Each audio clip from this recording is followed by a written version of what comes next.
नमस्कार मित्रों, मैं हूं योगाचार्य तारा दत्त। स्वागत है आपका सिद्धि योगा में।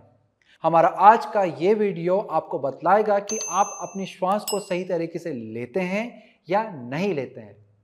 दोस्तों, यदि आपकी श्वास और प्रश्वास का तरीका सही है तो आपके शरीर में ऑक्सीजन की पर्याप्त मात्रा आपके शरीर में जाती है, पर्याप्त प्राण ऊर्जा आपके शरीर के अंदर आती है और श्वास जब आप सही तरीके से छोड़ते हैं तो आपके शरीर से पर्याप्त उचित मात्रा में, सही मात्रा में कार्बन डाइऑक्साइड और अन्य विजातीय द्रव्य जो आपके शरीर के अंदर गैस में परिवर्तित हो जाते हैं और लंग्स में आकर के रुक जाते हैं, यानी कि आपके फेफड़े में आकर रुक जाते हैं, वो आपके श्वास के साथ बाहर आते हैं। तो यदि आपकी श्वसन प्रक्रिया सही नहीं है तो आपको इनसे जुड़े हुए समस्याएं आएंगी। दोस्तों, प्राण ही है जो हमको जीवन से बांधते हैं। यदि प्राण सही से नहीं, सुचारू रूप से सही नहीं चल रहे हैं तो आपका जीवन छोटा होने लगता है और श्वसन प्रक्रिया अगर ठीक से नहीं है और ऐसे में आपके फेफड़ों में जो विजातीय गैसें हैं जो आपके फेफड़ों में जमा हो जाती हैं, द्रव्य रूप में जमा हो रही हैं, तो वो आपके फेफड़ों की क्षमताओं को धीरे धीरे कमजोर बनाती हैं, जिससे आपको श्वसन संबंधी कई तरह की दिक्कतें भविष्य में देखने के लिए मिलती हैं या वर्तमान में कईयों को चल रही होंगी। और आपको बहुत कम समय में, जैसे कि कभी कभार हमको कोई बैक्टीरियल इन्फेक्शन होता है या कोई अन्य लंग इन्फेक्शन होता है, हमारे फेफड़ों में किसी तरह का इन्फेक्शन आता है, तो उनसे बहुत कम ही समय में आपको बहुत ज़्यादा क्षति की संभावना बनी रहती है। तो ऐसे में आपको सही तरह से श्वास लेना आना चाहिए, जिससे आपके श्वसन प्रक्रिया बेहतर होगी, फेफड़ों की क्षमताएं बेहतर होंगी, आपके संपूर्ण शरीर की कार्य प्रणाली बेहतर होगी। चलिए जानते हैं कि क्या है सही तरीका श्वास लेने का।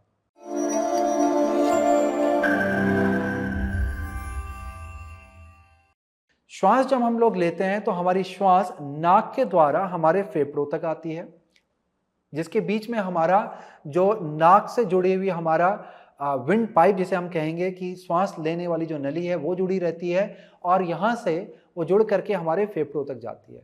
हम जब श्वास लेते हैं तो श्वास हमारे नाक से होते हुए हमारे जो वायु की जो नली है वहाँ से होते हुए हमारे फेफड़ों तक आती है, और जब हम श्वास छोड़ते हैं तो श्वास फेफड़ों से होते हुए नाक के द्वारा बाहर जाती है। ज़्यादातर लोग इतना ही जानते हैं और इतना ही समझते हैं, परंतु इतना ही नहीं होता है। दोस्तों, जब आप श्वास लेते हैं तो आपकी श्वास नाक के बाद जब आपके फेफड़ों तक आती है, उसके बाद आपका ये वाला हिस्सा होता क्या है कि जब आप श्वास पूरी भरते हैं और आपके फेफड़ों तक आती है तो आपका पसली वाला हिस्सा फैलने लगता है, क्योंकि क्या हो रहा है, आपके लंग्स फैल रहे हैं।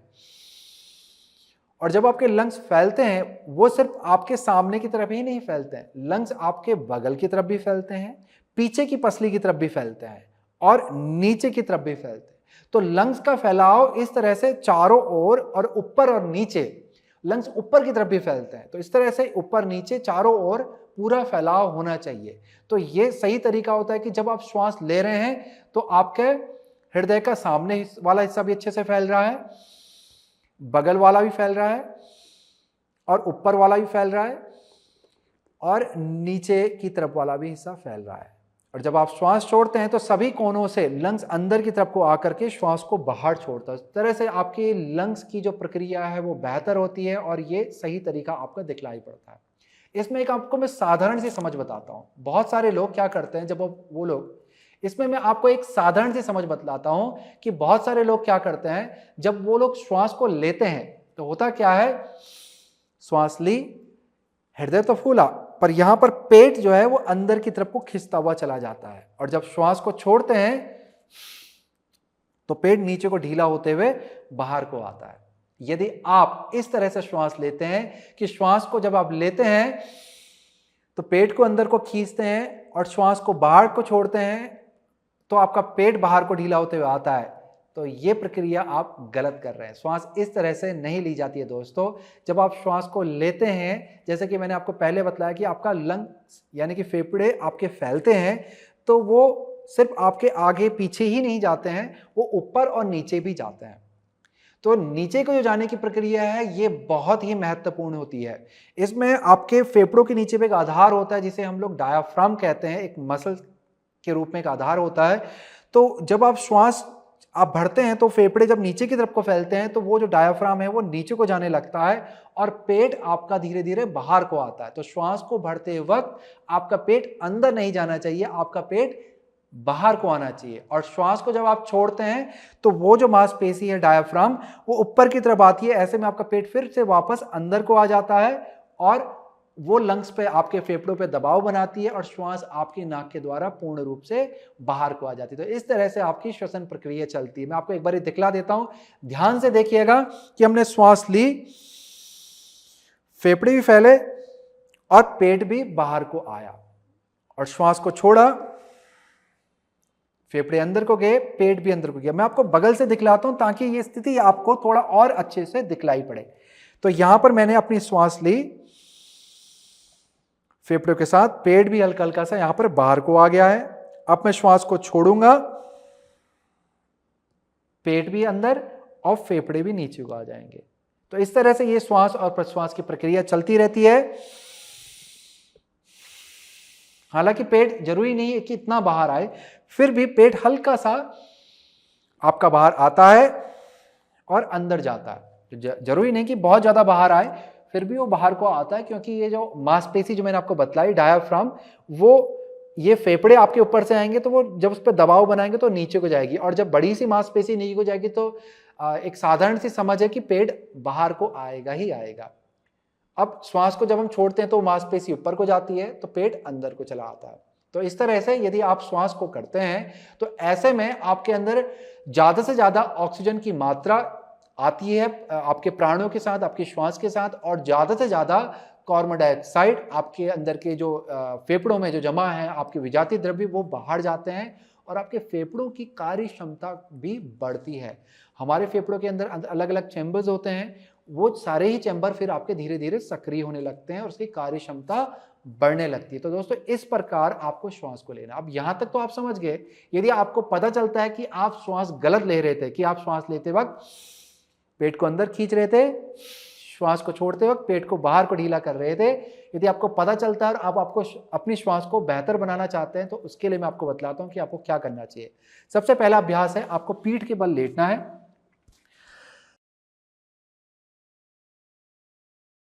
यहां पर जब आप पीठ के बल लेटें तो पैरों को धीरे धीरे सीधा कर लेंगे और पैरों के बीच में दूरी बनाएंगे और पैरों को बाहर की तरफ पलटा कर लेट जाएंगे। ये हमारी शवासन की स्थिति भी होती है, किस तरह से हम लोग यहाँ पे लेटते हैं।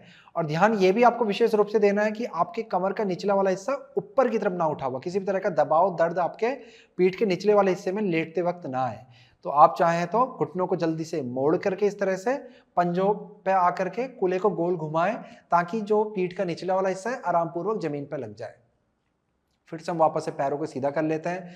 अब यहां पे हम लोग अपने दोनों हाथों को एक एक करके, जैसे दायां हाथ मैंने पहले अपनी नाभि पर रख लिया, फिर बायां हाथ, तो इस तरह से दोनों हाथों को एक एक करके अपने पेट के ऊपर, नाभि के ऊपर इस तरह से रख लेंगे। पैरों को पूरा ढीला छोड़ दें अच्छे से। अब यहां पर हथेली से आपने अपने पेट पे दबाव बनाना है। आंखों को बंद कर दें, अपने कंधों को पूरा ढीला छोड़ दें। अब धीरे से आपने लंबा गहरा श्वास अपने नाक से हृदय तक लाना है और फिर महसूस करना है कि जैसे जैसे आपका हृदय ऊपर को आ रहा है, आपका जो डायाफ्राम, जो मैंने आपको पहले बताया था मांसपेशी नीचे वाली, जो आपके फेफड़ों के नीचे पे आधार है, वो नीचे की तरफ जा रही है और पेट आपका ऊपर की तरफ को उठ रहा है।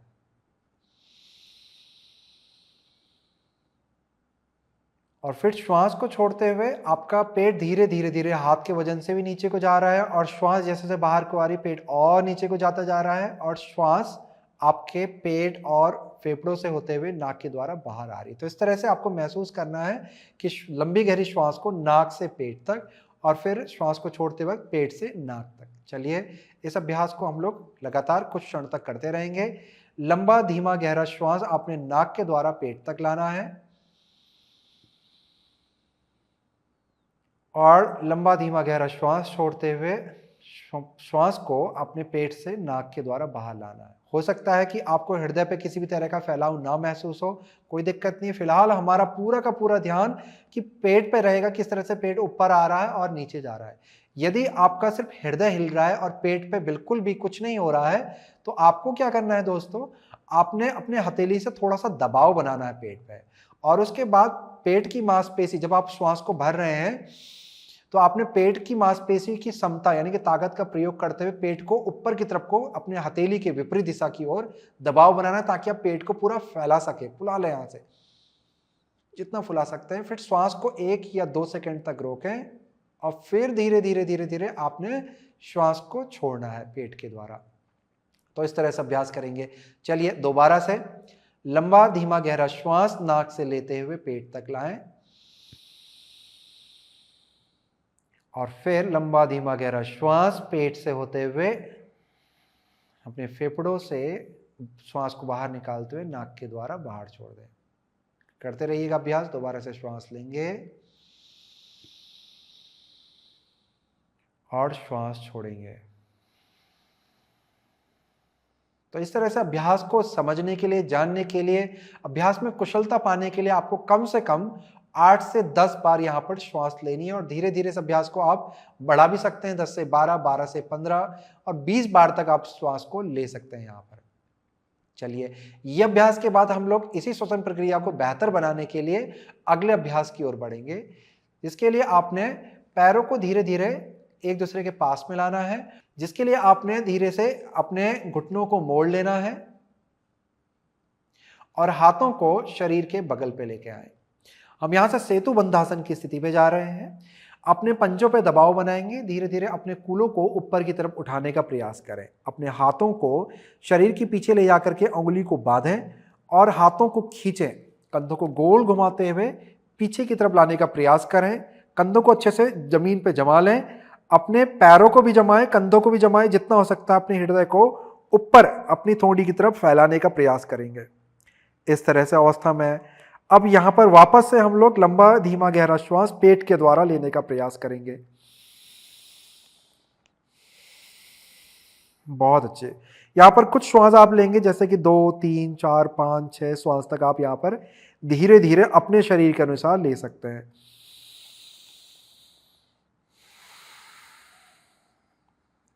5 श्वास जब आप ले लें अपने शरीर के अनुसार, फिर धीरे धीरे उंगली को खोलते हुए आप धीरे से नीचे आ जाएंगे। तो इस तरह से आपका अभ्यास होगा।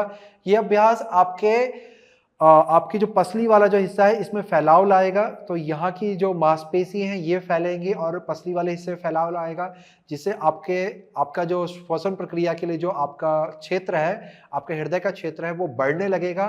तो आपकी श्वास और बेहतर होगी और साथ ही साथ हम जो लोग यहाँ पर पेट से श्वास ले रहे हैं तो ये हमारी सही समझ को और भी बेहतर बनाएगा। तो इस तरह से आप सेतु बंधासन का अभ्यास करके ये जो हमारी श्वसन प्रक्रिया है इसको और भी अच्छा कर सकते हैं, बेहतर बना सकते हैं।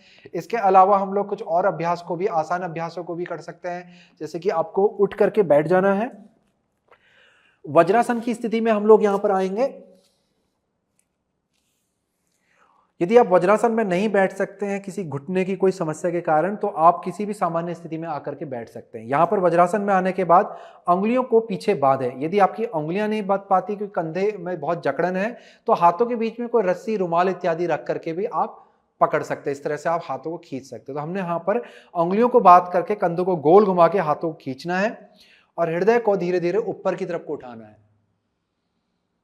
इस तरह से आपकी स्थिति बनी रहेगी। पेट को अभी आपने हल्का सा अंदर को खींच के रखना है। श्वास और प्रश्वास की जो प्रक्रिया है वो सामान्य रहेगी। सिर्फ आपने अपने हाथों को पीछे ले जा करके हृदय वाले क्षेत्र पे खिंचाव लेके आना है। यहाँ पर अच्छा सा खिंचाव आपको इन हिस्सों में, अपने आगे वाला जो आपका हिस्सा है हृदय क्षेत्र का, उस पर खिंचाव लेके आएंगे।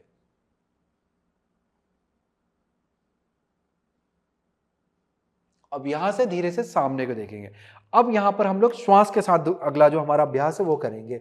तो यहां पर आप वज्रासन की स्थिति में हाथों को पीछे लेके जाते हैं, एक एक करके पीछे लेके जाएंगे। उंगलियां आपकी अंदर की तरफ देखेंगी। उंगलियों को अच्छे से आपने फैला लेना है। यहां पर आप सुखात्मक आसन, जो भी सुखासन की आपकी स्थिति, वहां से भी आप ऐसे ही इसी तरह से कर सकते हैं और फिर वज्रासन में भी आकर के मेरे साथ भी दोहरा सकते हैं।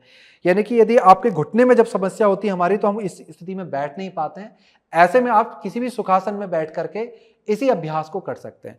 तो उसमें हमारे हाथ पीछे इस तरह से रहेंगे। अब यहां पर आपने कंधों को गोल घुमाना। देखिए जैसे मैं घुमा रहा हूं, ध्यान से देखना। इन्हें गोल घुमाते हुए पीछे और नीचे लेके आऊंगा। हमारे जो पीछे जो कंधे की बड़ी हड्डी होती है, जिसे हम शोल्डर ब्लेड कहते हैं, इसे आपने अंदर की तरफ दबाना है, एक दूसरे के पास पे लाना है और अपने हृदय को ऊपर की तरफ को उठाना है। हाथों पे दबाव बनाए, हृदय को ऊपर को उठाएं और धीरे धीरे सिर को भी ऊपर लेके जाए।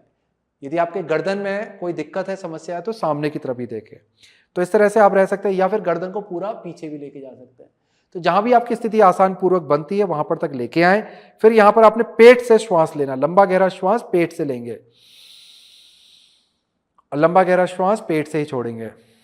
तो इस तरह से जब आपका खिंचाव हृदय की तरफ आ जाता है तो आपकी जो श्वसन प्रक्रिया है वो बचती है सिर्फ पेट के द्वारा।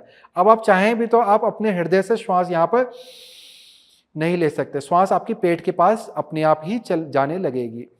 तो इस तरह से यहां पर आप करेंगे तो आपकी आदत जो है, जो गलत आदत थी, वो सुधरने लगेगी और आपकी श्वसन प्रक्रिया बेहतर होगी। चलिए, यहां पर आपने लगातार श्वास को लेते और छोड़ते रहना है पेट से।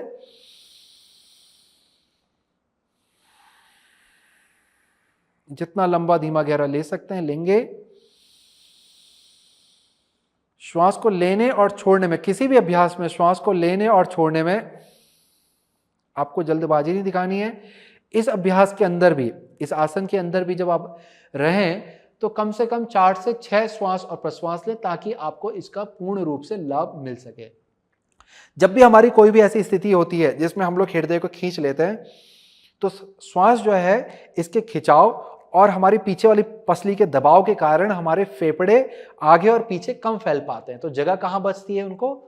नीचे की तरफ, क्योंकि यहां से भी खिंचाव आ रहा है तो ऊपर भी नहीं उठ सकते हैं फेफड़े, तो नीचे की तरफ जाते हैं। ऐसे में जो आपकी जो श्वसन प्रक्रिया जो मैंने आपको बताई थी कि नाक से हमारा जो श्वास है वो हमारा श्वास हमारे फेफड़ों तक और फिर नीचे को भी जाता है, यानी कि हमारा जो नीचे जो आधार था डायफ्राम वो भी नीचे को जाता है, पेट बाहर को आता है। तो वो जो प्रक्रिया है आपकी पूरी, जो मैंने आपको पहले बतलाई थी, वो आपकी यहाँ पर बेहतर होने लगती है। तो इस तरह से यदि आप अभ्यास करते हैं तो आपका अभ्यास सुधरने लगता है। मैं एक और अभ्यास आपको जाते जाते बतलाता हूं। तो वो स्थिति आपकी कुछ इस तरह से बनेगी कि आपको पैरों को सामने की तरफ लाना है। ये हमारी अर्धपूर्वोत्थान की स्थिति है। पैर आपके सामने इस तरह से आएंगे कि कूले के समानांतर पे खुलेंगे, आपके हाथ कंधों के समानांतर पे खुलेंगे, उंगलियां अंदर की तरफ आएगी। जैसे पहले थी वैसे ही आपको हथेली को रखना है, उंगली को अच्छे से फैला के रखें, कंधों को गोल घुमाएंगे पीछे की तरफ, हृदय को उठाएंगे। अब पंजों और हथेली पर दबाव बनाएं, श्वास को भरते हुए कूलों को ऊपर उठाएंगे। इस तरह से सामने पेट पे आपने देखना है और लंबा धीमा गहरा श्वास आपने पेट तक ला करके, श्वास को पेट तक ला करके लेना है। हथेली पे अच्छा सा दबाव बना के रखेंगे, लंबा गहरा श्वास पेट से ही छोड़ना है।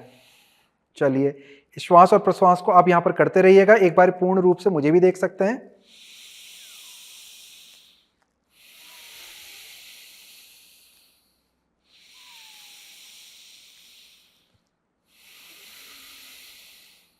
तो इस तरह से यहां भी आप 4 से 6 श्वास ले सकते हैं, जितना आप रुक सकते हैं आराम पूर्वक।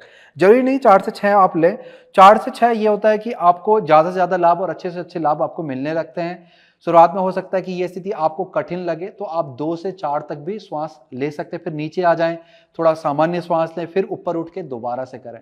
तो इस तरह से इस अभ्यास को करके, इस अभ्यास के द्वारा भी आप श्वसन प्रक्रिया को बेहतर बना। तो यहां पर जब हम लोग स्थिति में होंगे, यहां पर आपको एक चीज ध्यान देनी है कि हाथों से जब आप दबाव बना रहे हैं तो हृदय को जितना हो सकता है अच्छे से उठाएं और खिंचाव दें।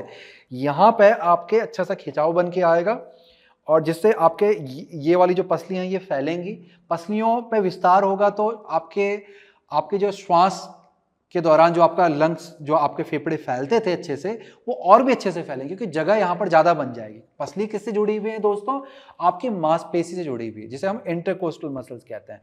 तो यहां पर मांसपेशियों के स्टिचेस होते हैं जिससे पसलियां आपकी जुड़ी रहती हैं। जब ये मांसपेशियों में खिंचाव आता है, इनका विस्तार होता है, लचीलापन बढ़ता है, तो स्वतः ही आपके जो आपके फेफड़े के ऊपर जो आवरण है हमारा पसलियों का, रिब केज का, ये भी ज्यादा से ज्यादा बाहर की तरफ फैलता है। जब ये ज्यादा से ज्यादा बाहर की तरफ फैलेगा तो आपके फेफड़ों के लिए भी जगह ज्यादा बनेगी। तो जब फेफड़ों के लिए जगह बनेगी तो श्वास भी उतनी ही ज्यादा आपके फेफड़ों के अंदर आएगी। तो इस तरह से ये सारे अभ्यास जो मैंने आपको बतलाए, ये आपकी श्वसन प्रक्रिया को और भी बेहतर बनाएंगे, जैसे प्राण ऊर्जा ज्यादा से ज्यादा आपके शरीर में आएगी और ज्यादा ज्यादा आपको लाभ मिलेगा। और जो मैंने सबसे पहले आपको चीज बतलाई, जो श्वास लेने का सही तरीका है, उसको आपको विशेष रूप से ध्यान देना, क्योंकि बाकी जितना भी अभ्यास है उस प्रक्रिया को और भी बेहतर बनाने के लिए ध्यान रखेंगे। बाकी का जितना भी अभ्यास है, जो हमारी श्वास लेने का जो सही तरीका है, उस प्रक्रिया को बेहतर बनाने के लिए या आपकी जो गलत आदत है उसको सुधारने के लिए और सही बनाने के लिए ये सारी प्रक्रिया को हम लोग अभ्यास करते हैं। इस अभ्यास को आप प्रतिदिन कर सकते हैं, सुबह शाम भी कर सकते हैं या सुबह भी कर सकते हैं और शाम को भी कर सकते हैं। जब भी आपको समय हो, अपने अनुसार कम से कम समय में आप इस अभ्यास को करके इसके लाभ को प्राप्त कर सकते हैं। तो ये थी जानकारी श्वास से जुड़े हुए बातों की। चलिए इसी के साथ करता हूं मैं इस वीडियो की समाप्ति। नमस्कार।